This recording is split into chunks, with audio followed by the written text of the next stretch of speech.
Oke sobat, kita masih dalam pembahasan gas LPG yang akan digantikan dengan gas DME. Dan seperti janji saya kemarin, maka di video kali ini saya akan mengajak kalian merawat dan menservis kompor gas kalian agar gampang menyala. Nah, ini sangat-sangat penting ya. Karena apa? Karena jika sekarang saja sobat-sobat masih menggunakan gas LPG, namun kompornya sulit dinyalakan, mesti diputar beberapa kali, 3 kali, 4 kali, atau 5 kali baru menyala. Maka niscaya apabila gas DME benar-benar kita pakai, dikhawatirkan kompor sobat yang susah menyala tadi akan semakin sulit menyala menggunakan gas DME. Karena apa? Karena memang gas DME itu kalorinya lebih rendah dari gas LPG. Nah, bagaimanakah cara menservis kompor gas agar gampang menyala? Sebagai contoh, yang akan kita servis adalah kompor gas Hock ini ya. Yuk langsung mari kita mulai.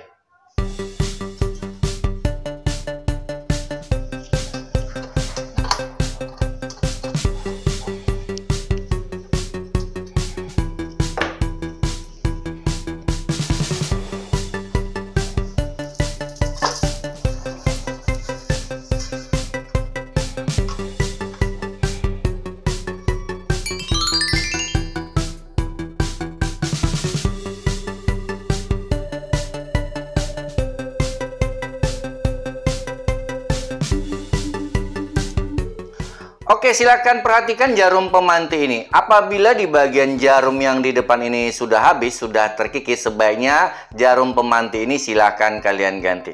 Ini harganya cukup murah, di bawah Rp5.000. Link pembelian nanti saya sertakan di kolom deskripsi. Oke. Nah, apabila jarumnya ini masih bagus, masih seperti ini, masih penuh dan runcing, silahkan kalian perhatikan bagian bodinya. Apabila bodinya berminyak atau kotor seperti ini, silahkan kalian membersihkan.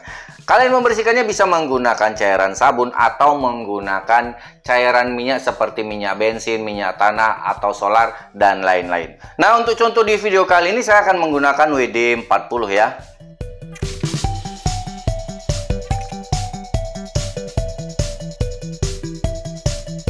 Nah, tujuan membersihkan ini bukan untuk membuat benar-benar kinclong seperti baru ya, tapi ini untuk membuang lemak atau minyak yang memang akan mempengaruhi dari kerja jarum pemanti ini.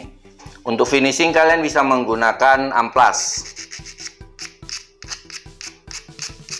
Kalian bisa amplas seluruh permukaan dari jarum pemanti ini, terutama logam-logamnya yang di sini ya.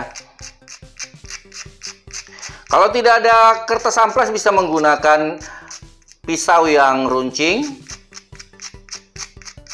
atau mungkin brus kawat. Lakukan hal yang sama untuk ujung dari logam satu lagi.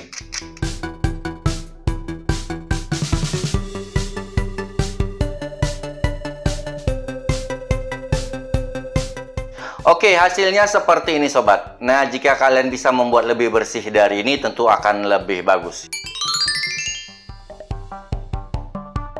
Oke, untuk kabel pemanti silakan kalian perhatikan ya. Akan saya sebutkan dulu kondisi di mana kita harus mengganti kabel, berikut juga magnetnya.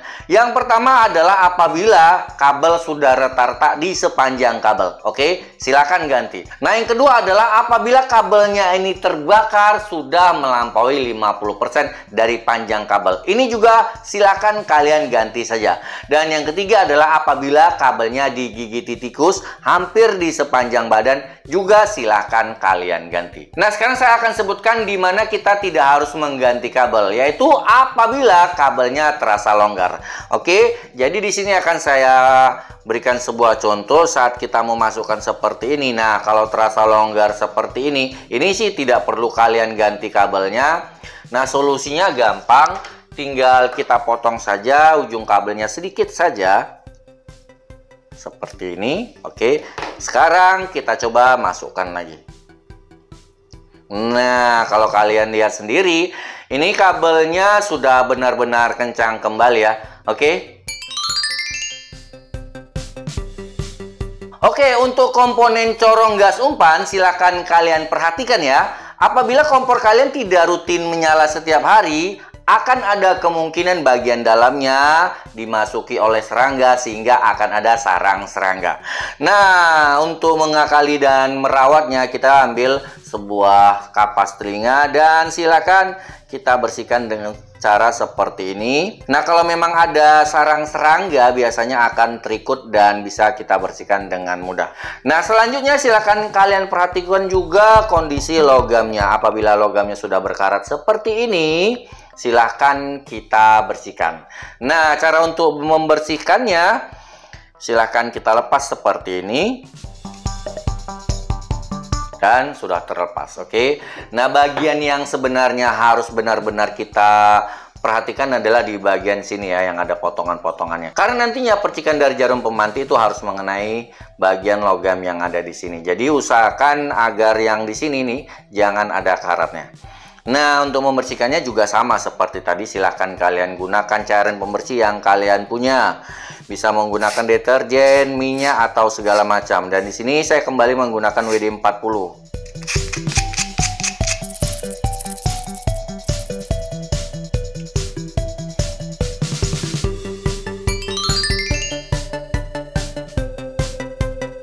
Oke, bagi sobat yang belum tahu spuyer api umpan itu adalah spuyer yang berada tepat di bagian belakang dari corong gas umpannya. Jadi kalau letaknya seperti ini, oke, jadi spuyer umpannya yang ini. Nah, bentuknya memang agak berbeda-beda di tiap kompor ya.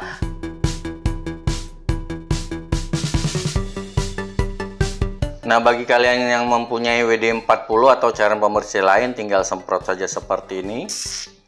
Oke, selesai. Yang penting kalian perhatikan bahwa lubangnya tidak tersumbat lagi ya.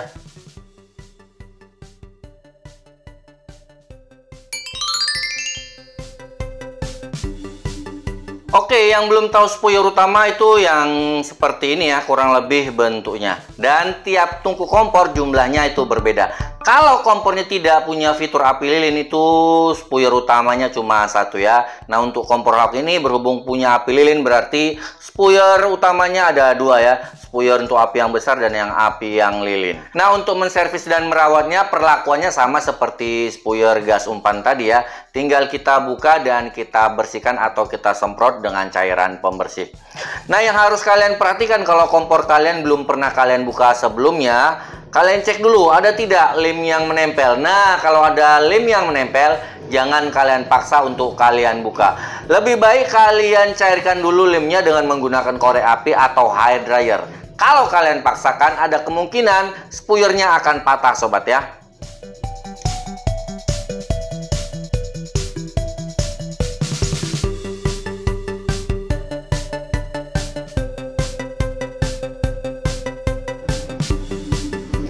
Oke, kalau kalian lihat itu lubangnya sudah bersih ya.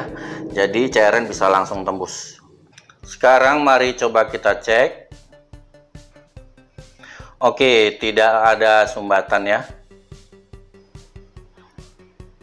Oke, untuk spuyer satu lagi setelah kita cek ini juga bersih ya. Tidak ada kotoran yang menyumbat. Oke. Nah, sekarang mari kita pasang kembali semua komponen yang tadi kita sudah rawat dan kita servis ya.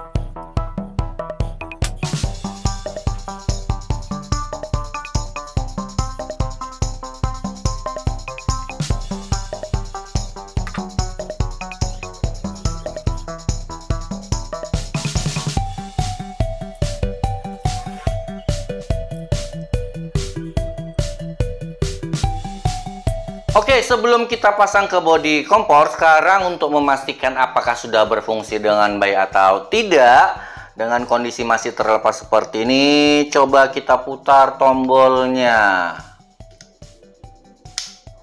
Oke, jadi sudah ada percikan listrik yang menyambar dari jarum pemantik ke besi dari gas umpan ini.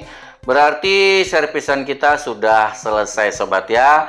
Nah, kita kembalikan mesin kompornya ke bodi kompor dan coba kita nyalakan.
Oke, langsung kita pasang regulator ke tabung gas dan kita akan lihat apakah kompornya benaran bisa menyala dengan mudah atau tidak ya.